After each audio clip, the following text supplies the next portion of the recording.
Steve. Chicken jockey! For starters, no, I don't think that this is a good movie, but it's so bad that it's the best thing ever. Alright, so I think I'm just gonna get straight to the point here. Objectively, it's not a good movie, like I said. There's zero character development. However, I do think some of the characters have some depth to them. Except for this lady, in which I still don't even know what her name is. So the character Natalie has to take on the parenting role after her mother dies and has to look out for her little brother Henry. And Jason Momoa is playing some dude named Garrett the Garbage Man, who is struggling financially and is stuck in the past. And I'm not gonna lie, he was kind of a jerk. I also think that this movie is better when you have a really good theater. But I'm not talking about the kind of theater where kids and teenagers and grown men throw popcorn and beverages whenever Jack Black says chicken jockey.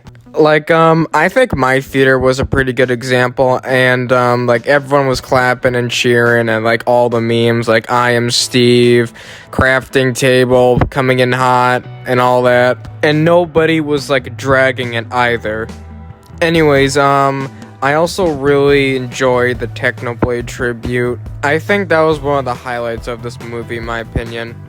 There were also a few more Minecraft YouTubers who were in the movie, but I only spotted one of them, and that was DanTBM. Oh yeah, by the way, honorable mention, I think that part of the pink sheep getting eaten by zombies was a bit too much for me, and for a kid's film, I'm just saying, but that's my opinion. Oh yeah, and I almost forgot to talk about the romantic relationship between the villager and the principal.